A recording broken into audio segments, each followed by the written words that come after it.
Hello Sat Sri ਅਕਾਲ ਜੀ, ਕੀ ਹਾਲ ਚਾਲ ਸਾਰਿਆਂ ਦੇ? ਠੀਕ ਹੀ ਹੋਣਗੇ।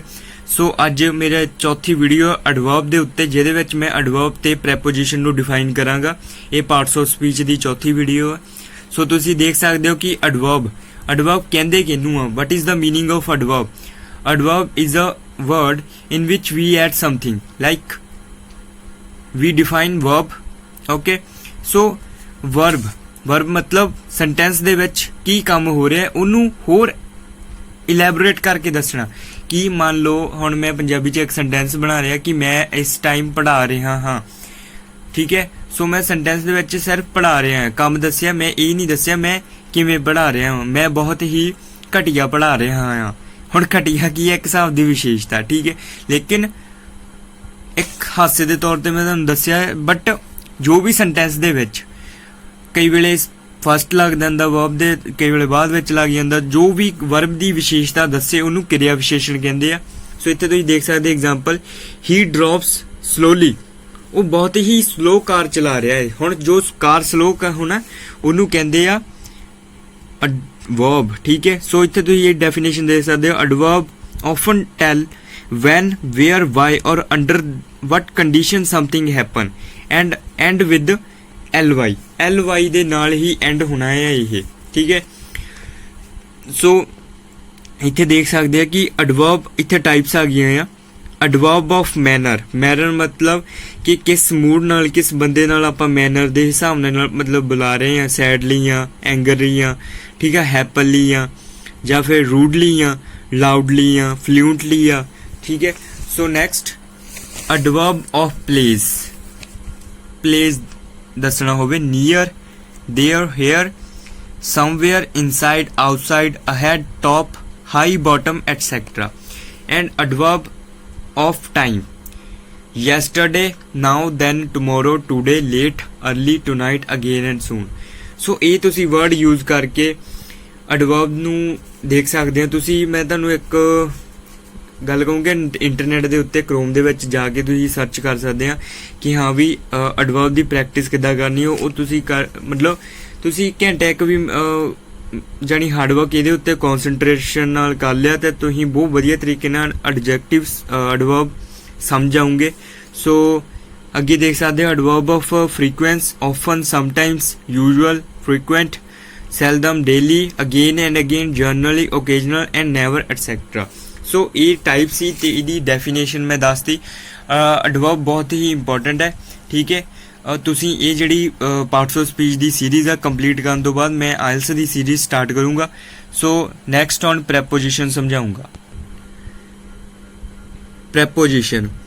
ਪ੍ਰੈਪੋਜੀਸ਼ਨ ਤੁਸੀਂ ਤੁਹਾਨੂੰ ਮੈਂ ਦੱਸੂਗਾ ਕਿ ਹੁੰਦਾ ਕੀ ਹੈ। ਪ੍ਰੈਪੋਜੀਸ਼ਨ ਉਹ ਵਰਡ ਹੁੰਦਾ ਹੈ ਜਿਹਦੇ ਵਿੱਚ ਅਸੀਂ ਦੇਖਦੇ ਹਾਂ ਇਨ, ਐਟ, ਔਨ, ਜੋ ਜਾਣੀ ਇੱਕ ਜਗ੍ਹਾ ਜਾਂ ਫਿਰ ਕਿਸੇ ਚੀਜ਼ ਦਾ ਕਿਸੇ ਸਬਜੈਕਟ ਨਾਲ ਕੋਈ ਰਿਲੇਸ਼ਨਸ਼ਿਪ ਸ਼ੋ ਕਰਦਾ ਹੋਵੇ। ਸੋ ਇੱਥੇ ਇਹ ਡੈਫੀਨੇਸ਼ਨ ਆ, preposition is a word or a group of words used before noun, pronoun or noun phrase to show direction, time, place, location, special relationship or the introduce of object, ਠੀਕ ਹੈ। ਕੋਈ ਵੀ ਜਾਣੀ ਇਹ ਜਾਣੀ ਪਹਿਲਾਂ ਤਾਂ ਲੱਗਦਾ, ਦੇਖੋ ਕਿੱਥੇ ਨਾउन ਪ੍ਰੋਨਾउन ਤੋਂ ਪਹਿਲਾਂ ਲੱਗਦਾ ਆ, ਠੀਕ ਹੈ। ਬਾਅਦ ਵਿੱਚ ਕੀ ਸ਼ੋ ਕਰਾਉਂਦਾ ਸਾਨੂੰ? ਡਾਇਰੈਕਸ਼ਨ, ਟਾਈਮ, ਪਲੇਸ, ਲੋਕੇਸ਼ਨ ਦਾ ਸਾਨੂੰ ਕੋਈ ਸਪੈਸ਼ਲ ਰਿਲੇਸ਼ਨਸ਼ਿਪ ਦਿਖਾਉਂਦਾ ਆ, ਠੀਕ ਹੈ। Introduction, object. So here example, in, at, on, of and to most common use. ਜੇਕਰ ਤੁਸੀਂ ਚਾਹੁੰਦੇ ਹੋ ਕਿ ਮੈਂ ਇਹਦਾ ਇੰਗਲਿਸ਼ ਵਰਜ਼ਨ ਵੀ ਲੈ ਕੇ ਆਇਆ ਪੂਰਾ ਪਾਰਟਸ ਆਫ ਸਪੀਚ ਦਾ, ਦੈਨ ਯੂ ਕਮੈਂਟ ਵਿੱਚ ਦੱਸੋ, ਠੀਕ ਹੈ। ਸੋ ਅੱਗੇ ਹੈ rules of prepositions. First of all, according to the direction, we can see that if we have four sides: north, west, south and east. And in this preposition rules we use to, into, in, on, onto or on. So here some example with the sentence which I describe with you, and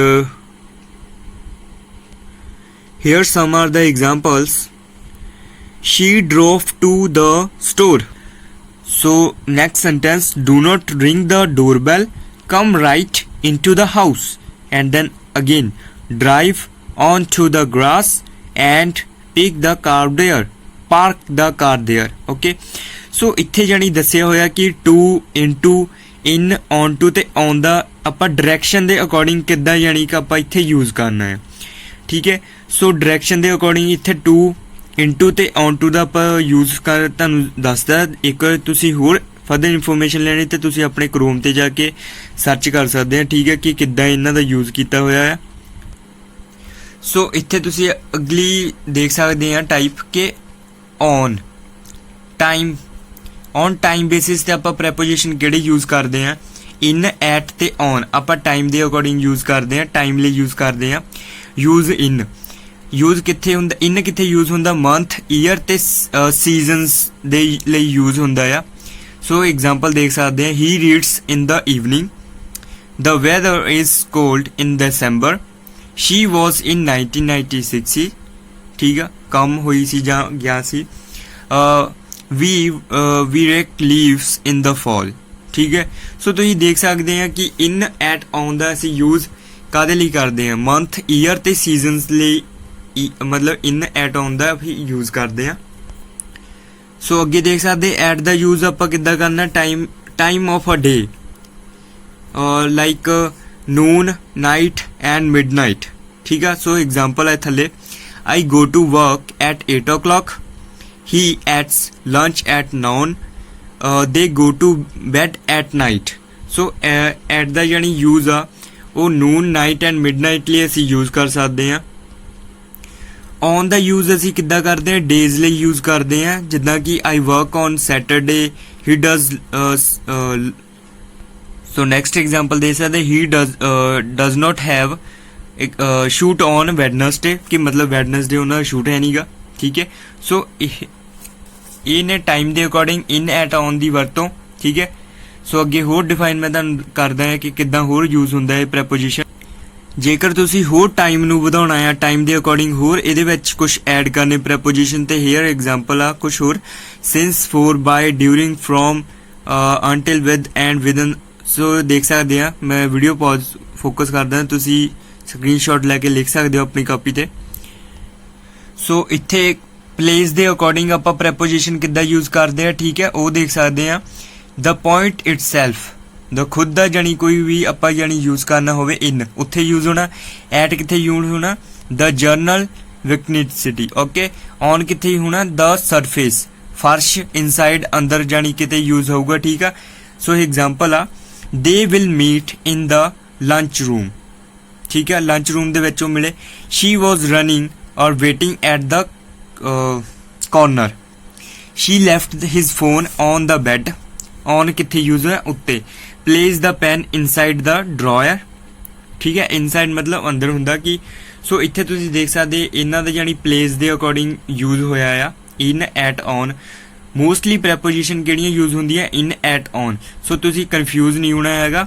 ਠੀਕ ਹੈ, ਤੇ ਜੋ ਵੀ elaborate ਸਾਡੀ writing, speaking ਦੇ ਵਿੱਚ ਜੋ ਵੀ ਅਸੀਂ ਗੱਲ ਕਰਨੀ ਇਹ ਇਹਦੇ ਅਕੋਰਡਿੰਗ ਕਰਨੀ, ਤੇ ਸਪੈਸ਼ਲੀ ਰਾਈਟਿੰਗ ਟਾਸਕ 1 ਦੇ ਵਿੱਚ ਇਹ ਬਹੁਤ ਹੀ ਧਿਆਨ ਨਾਲ ਡਿਫਾਈਨ ਕਰਨੇ ਪੈਂਦੇ ਆ, ਪਾਈ ਚਾਰਟ ਤੇ ਪਲੱਸ ਲਾਈਨ ਗ੍ਰਾਫ ਦੇ ਵਿੱਚ, ਤੇ ਹੋਰ 2-4 ਹੋਰ ਜਾਨੀ ਕਿ ਰਾਈਟਿੰਗ ਟਾਸਕ ਦੇ ਵਿੱਚ ਬਹੁਤ ਵਧੀਆ ਤਰੀਕੇ ਨਾਲ ਹੀ ਇਹਦਾ ਯੂਜ਼ ਕਰ ਸਕਦੇ ਆ। ਠੀਕ ਹੈ, ਸੋ ਮੈਂ ਆ ਕੁਝ ਚਾਰਟ ਬਣਾਇਆ ਆਪਣੇ ਅਕੋਰਡਿੰਗ ਟੂ। ਠੀਕ ਹੈ, ਤੁਸੀਂ ਦੇਖ ਸਕਦੇ ਆ ਇਹਦੇ ਅਕੋਰਡਿੰਗ ਕਿਹੜੇ ਪ੍ਰੈਪੋਜੀਸ਼ਨ ਹੁੰਦੇ ਆ। ਸੋ ਇੱਥੇ ਵੀਡੀਓ ਮੈਂ 2 ਮਿੰਟ ਲਈ ਪੌਜ਼ ਕਰਤੀ ਆ, ਰੋਕ ਕੇ ਰੱਖੀ ਆ, ਤੁਸੀਂ ਸਕਰੀਨਸ਼ਾਟ ਲੈ ਸਕਦੇ ਆ, ਲਿਖ ਸਕਦੇ ਆ। ਅਗੇਨ ਹੁਣ ਬੀ ਦੇ ਅਕੋਰਡਿੰਗ ਦੇਖਦੇ ਆ ਕਿਹੜੇ ਆ।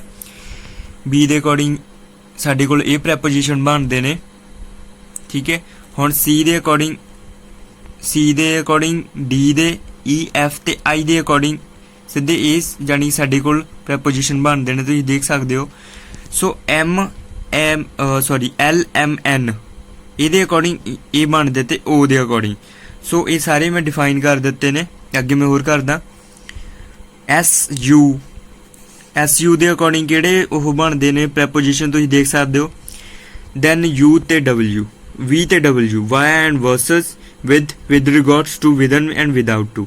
ਸੋ ਇੱਥੇ ਜਾਨੀ ਇੱਕ ਲਿਸਟ ਸੀਗੀ, ਤੇ ਤੁਸੀਂ ਵਾਰੀ ਉੱਪਰ ਤੋਂ ਥੱਲੇ ਵੀਡੀਓ ਰੋਕ ਕੇ ਤੁਸੀਂ ਸਕਰੀਨਸ਼ਾਟ ਲੈ ਸਕਦੇ ਜਾਂ ਫਿਰ ਕਾਪੀ ਤੇ ਲਿਖ ਸਕਦੇ ਹੋ। ਸੋ ਇਹ ਸੀਗੀ ਆਪਣੀ adverb and preposition the video. ਜ਼ਿਆਦਾ ਤੋਂ ਜ਼ਿਆਦਾ ਲਾਈਕ ਕਰਿਓ, ਸ਼ੇਅਰ ਕਰਿਓ ਤੇ ਮੇਰੇ ਚੈਨਲ ਨੂੰ ਸਬਸਕ੍ਰਾਈਬ ਕਰਿਓ ਤੇ ਸਪੋਰਟ ਜ਼ਰੂਰ ਕਰੋ, ਕਿਉਂਕਿ ਤੁਸੀਂ ਵਿਊ ਬਹੁਤ ਘੱਟ ਦਿੰਦੇ ਆ। ਠੀਕ ਹੈ। Thank you.